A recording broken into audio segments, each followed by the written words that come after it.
मुरली सुनते समय अभ्यास कीजिए। मैं आत्मा गॉडली स्टूडेंट हूँ। ईश्वरीय यूनिवर्सिटी में सुप्रीम टीचर शिव बाबा मुझे पढ़ा रहे हैं। ओम शांति। 29 दिसंबर 2021 शिव बाबा के मधुर महावाक्य।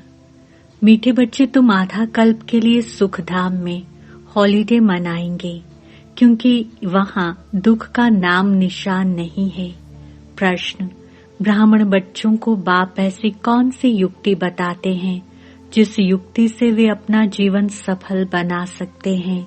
उत्तर, बाबा कहते मीठे बच्चे, अपना जीवन सफल करना है तो अपना तन मन धन सब ईश्वरी सेवा में लगाओ।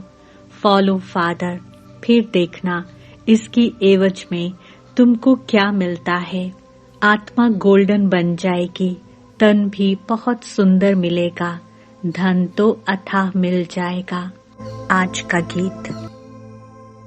आखिर वो दिन आया, आज आखिर वो दिन आया आज, जिस दिन का रास्ता तकता था, जिसका था मोहताज। आखिर जिस दिन का रास्ता तकता था, जिसका था मोहताज, आखिर वो दिन आया आज, आखिर वो दिन आया आज। ओम शांति। जब बाप ओम शांति कहते हैं तो दादा भी ओम शांति कहते हैं, बच्चे भी अंदर में कहते हैं ओम शांति। जब कोई भाषण करते हैं तो ओम शांति कहते हैं, वहाँ सब बैठे हुए भी कहते हैं ओम शांति। रिस्पॉन्ड जरूर देना होता है। अभी तुम बच्चे समझते हो आत्माओं और परमात्मा का भी मिलन हो रहा है, गाया भी हुआ है। आत्मा परमात्मा अलग रहे बहुकाल, जिससे बहुत काल अलग रहते हैं उनसे ही सम्मुख मिलते हैं। वे आते हैं अपना पाठ बजाने। भक्ति मार्ग में जिसको इतना ढूंढते रहते हैं, आखिर वह दिन भी आता है जबकि बाप से मिलन होता है। सिर्फ एक भारत ही अविनाशी खंड है, बाकी सब हैं विनाशी खंड। नई दुनिया में तो सिर्फ भारत ही होता है, भारत का कभी विनाश नहीं होता है। ये तो है ही। अभी तो कितने खंड हैं। भारत में जब देवी देवताओं का राज्य था तो वहाँ कोई खंड नहीं था, सिर्फ भारतवासी ही थे और कोई मनुष्य नहीं थे। भारत में सिर्फ सूर्यवंशी देवी देवताओं का राज्य था। अभी उन्हों के सिर्फ चित्र रह गए हैं। यादगार तो रहना चाहिए ना। पहले कितना छोटा झाड़ होता है, उसको कहा जाता है राम राज्य, ईश्वरीय राज्य। ईश्वर की स्थापना है ना। अभी तो है आसुरी स्थापना और सत्युग की है दैवी स्थापना। ईश्वर की स्थापना आधा कल्प चलती है, फिर आसुरी स्थापना होती है, जिसको रावण राज्य कहा जाता है। वह है निर्विकारी दुनिया और ये है विकारी दुनिया। दुनिया में कोई जानते नहीं कि ये दुनिया का चक्र कैसे फिरता है। देवी देवता फिर कहाँ गए, पावन सो फिर पतित कैसे बने। सीढ़ी उतरना होता है ना। कलाएं कम होती जाती हैं। जैसे चंद्रमा को ग्रहण लगता है तो कहा जाता है दे दान तो छूटे ग्रहण। अभी बाप कहते हैं 5 विकारों को छोड़ो। जब तुम रावण की जेल से छूटेंगे तो राम राज्य स्थापन हो जाएगा। वहाँ ये 5 विकार होते नहीं, ये भी किसको पता नहीं। मनुष्य समझते हैं ये सदा से ही चले आते हैं। दुनिया में मनुष्यों की हैं अनेक मत, तुम्हारी है एक मत, इसको कहा जाता है अद्वैत मत। यहाँ है आसुरी मत। तुम जानते हो हम भारतवासी रावण राज्य में थे, पूज्य सो पुजारी बने। तुम बच्चों की बुद्धि में यही नॉलेज अभी बैठी है। हम ही पूज्य थे, फिर पुनर्जन्म लेते लेते पुजारी बने हैं। वे समझते हैं परमात्मा ही पूज्य पुजारी बनते हैं, उनकी ही सारी लीला है। सभी परमात्मा ही परमात्मा हैं। ये सबसे बड़ी भूल है। अभी तुम बच्चों को तो खुशी होती है, जिस बाप को आधा कल्प याद किया है अब वह मिला है। कहते हैं दुख में सिमरन सब करें, सुख में करे न कोई। वही आत्माएं फिर दुख में आती हैं तो बाप को याद करती हैं। सतयुग में कोई भी बाप को बुलाएंगे नहीं, तो अभी आत्माओं का परमात्मा से, परमात्मा का हम आत्माओं से मेला होता है। बाप ही ज्ञान का सागर है, इसमें पानी के सागर की बात नहीं। संगम पर देखो कुंभ का कितना बड़ा मेला लगता है। अभी सच्चा सच्चा मेला तुम्हारा लगा हुआ है। सब तो इकट्ठे मिल नहीं सकते, कोई कहाँ से आते हैं। मेले पर कितने लाखों मनुष्य जाते हैं स्नान करने। जन्म जन्मांतर ये स्नान करते आए हैं। कहते हैं ये मेला लगता ही रहता है। छोटा और बड़ा कुंभ भी कहते हैं। अब बाप तो एक ही बार आते हैं पतितों को पावन बनाने। गंगा पतित पावनी है तो क्या वह ज्ञान सुनाएगी? यहाँ तो पतित पावन बाप बैठ सृष्टि के आदि मध्य अंत का ज्ञान सुनाते हैं। बच्चे जानते हैं अभी दुनिया की हालत क्या है। विनाश तो बच्चों ने देखा है। अर्जुन तो ये ब्रह्मा ठहरा ना, ये तो है मनुष्य का रथ। ये बताते हैं हमने विनाश भी देखा, अपनी राजधानी भी देखी, तब छोड़ा। घर आदि सब कुछ फट से छोड़ दिया। विनाश तो होना ही है, ये कोई नई बात नहीं है। ये है ईश्वरीय दरबार, इसमें कोई पतित को बैठना नहीं चाहिए, नहीं तो वह एकदम रसातल में चला जाएगा पतित बनने से।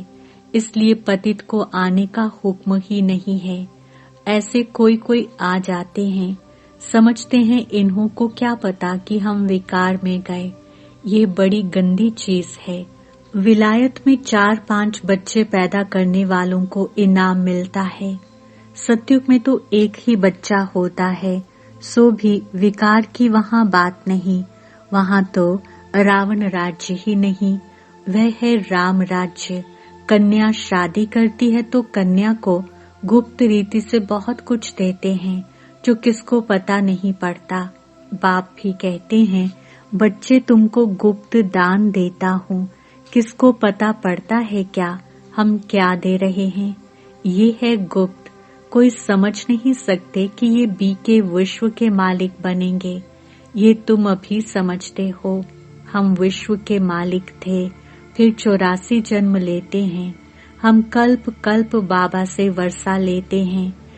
कहते हैं बाबा हम कल्प कल्प आपसे मिलते हैं। कल्प पहले भी मिले थे। बाबा को ही राम कहते हैं। राम त्रेता वाला नहीं, उसको तो सिर्फ उनका बच्चा ही बाबा कहेगा। ये तो है बेहद का बाप। अब बाप तुम बच्चों को कहते हैं, तुम बच्चों को दैवी गुण धारण कर ऐसा बनना है। इन देवी देवताओं की कितनी महिमा करते हैं, परंतु समझते कुछ भी नहीं। कहते हैं अच्युतम केशवम। अब कहाँ राम कहाँ नारायण, सबको मिला देते हैं। अर्थ कुछ भी नहीं निकलता। अभी तुमको नटशेल में सब कुछ समझाया जाता है। द्वापर से लेकर ये भक्ति मार्ग शुरू होता है। 84 का चक्र लगाकर नीचे उतरना ही है। 84 जन्म गाए जाते हैं। बाबा ने पूछा यहाँ तुम बैठे हो तो क्या सब 84 जन्म लेंगे या कोई 80-82 भी लेंगे? क्या सब पास होंगे? क्या भागंती हो जाने वालों के जन्म कम जास्ती नहीं होंगे? अवस्था अनुसार ही हर एक का पाठ होगा ना। बहुत हैं जो आश्चर्यवत भागंती हो जाएंगे, फिर सतयुग में कैसे आएंगे? वे तो प्रजा में भी बहुत देरी से आएंगे, क्योंकि ग्लानि करते हैं। इतने सब थोड़े ही सूर्यवंशी में आ सकते हैं। नंबरवार पुरुषार्थ अनुसार माला बनती है। बाप तो ज्ञान का सागर है, कौन सा उसमें ज्ञान है ये भी कोई नहीं जानते। तुमको अब ज्ञान मिल रहा है, वह तो सिर्फ स्तुति करते हैं, समझते कुछ भी नहीं। इसको कहा जाता है भक्ति मार्ग। त्योहार भी जो मनाए जाते हैं वे हैं सब इस समय के, जो फिर बाद में मनाए जाते हैं। तुमको तो आधा कल्प सुख में हॉलीडे मिल जाती है, कभी दुख का नाम नहीं देखेंगे। हॉलीडे हो जाता है क्योंकि तुम पवित्र हो जाते हो ना। बाप समझाते हैं तुम्हारा यह अंतिम जन्म है। जब रावण राज्य शुरू होता है उसको मृत्यु लोक कहा जाता है। मृत्यु लोक मुर्दाबाद, अमर लोक जिंदाबाद होता है। सुख और दुख राम और रावण का ये खेल है। राम द्वारा तुम राज्य पाते हो, रावण द्वारा तुम राज्य गंवाते हो। बाप कहते हैं तुम अपने जीवन को नहीं जानते हो और कोई ऐसे कह ना सके। बाप ही बतलाते हैं। वे तो 84 लाख कह देते हैं, फिर तो कल्प की आयु लाखों वर्ष हो जाती है। कुछ भी बुद्धि में नहीं आता जो इन बातों को समझ सके। कल्प की आयु भी रॉन्ग लिखती है। ये शास्त्र आदि सब भक्ति मार्ग के हैं। तुम बच्चों को कितना सहज समझाया जाता है, आगे चलकर और अच्छी रीति समझाएंगे। जब कोई मरता है तो उस समय सिर्फ थोड़ा वैराग्य आता है, उसको कहा जाता है शमशानी वैराग्य।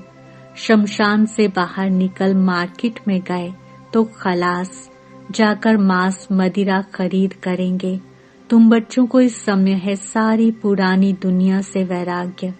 बाबा समझाते हैं वैराग्य 2 प्रकार का है। निवृत्ति मार्ग वालों का है हद का वैराग्य, वह प्रवृत्ति मार्ग के लिए ज्ञान देंगे ही नहीं।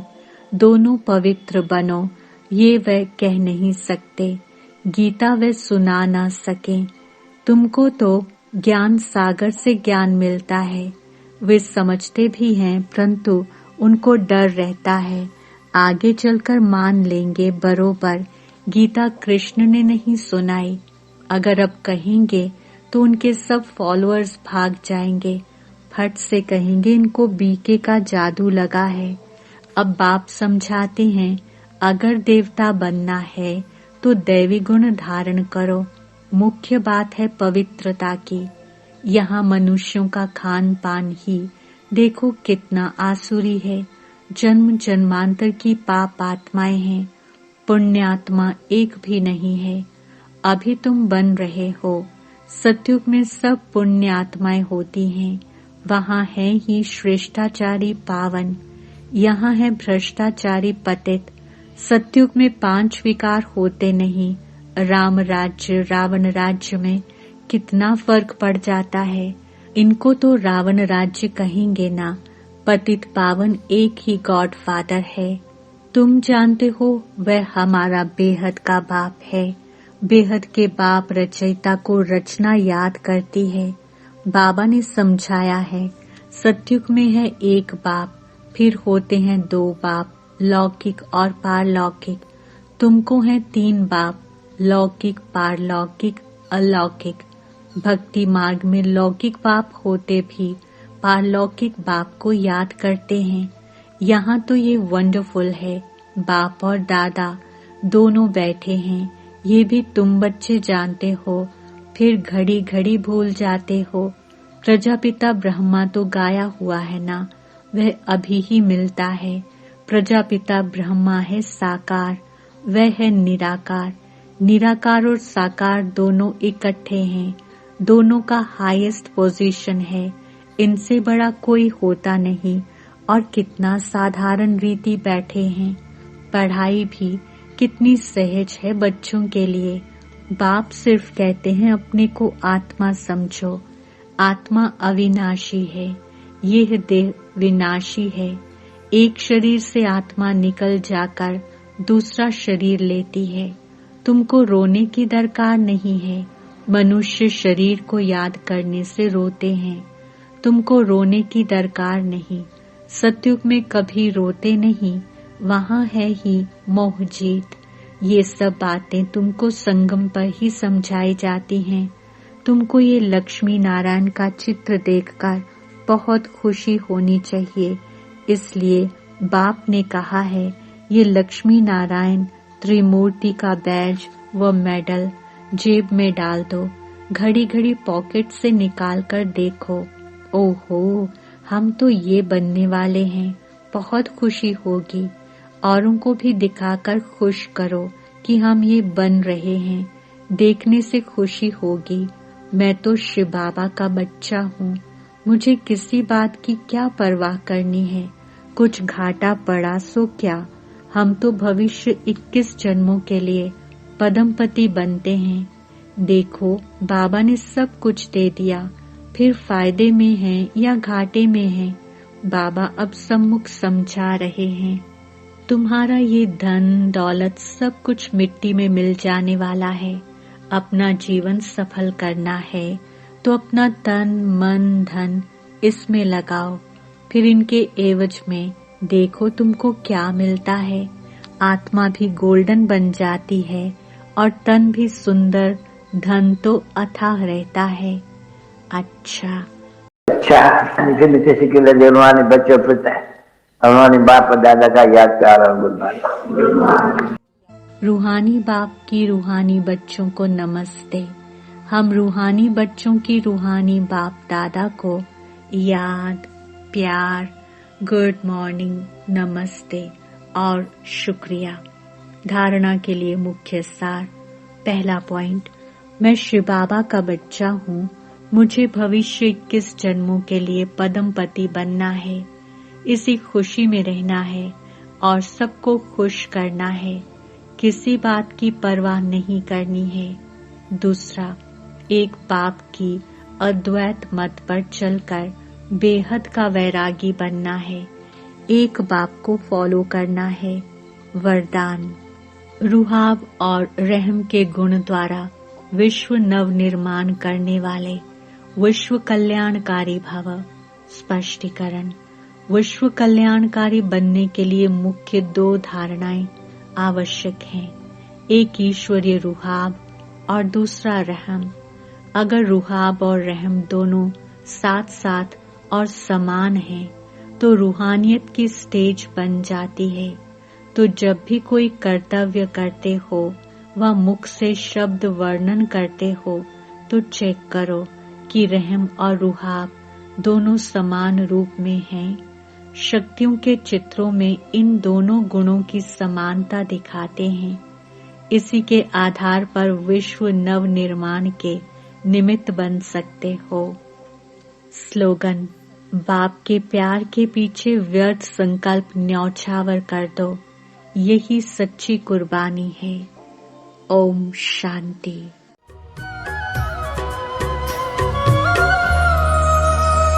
बाबा से दिल लगाया, बाबा से दिल लगाया, दुनिया को भूल करके।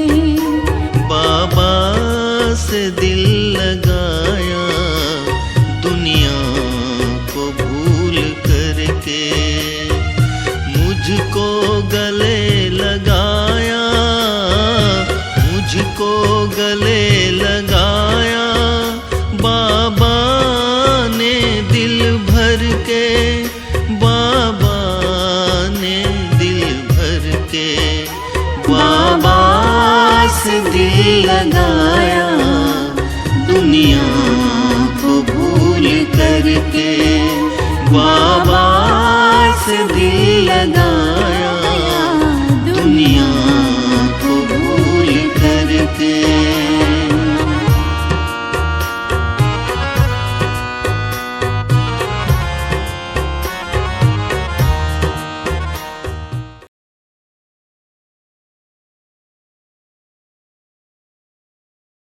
बाप दादा की आश, power of सकाश। Join power of सकाश right now. हमारा व्हाट्सएप नंबर है 8770659619। नंबर पुनः नोट कीजिए 8770659619। याद रहे यह नंबर केवल मैसेजेस के लिए है। यदि अभी तक आपने इस चैनल को सब्सक्राइब नहीं किया है तो पावर ऑफ सकाश मधुबन के इस चैनल को जल्दी से सब्सक्राइब कर लें और बेल आइकन को भी ज़रूर प्रेस करें ताकि जो भी महारथियों के द्वारा वेबिनार्स, योग भट्ठी या अन्य प्रोग्राम्स हो रहे हैं आप उनका लाभ घर बैठे उठा सकें।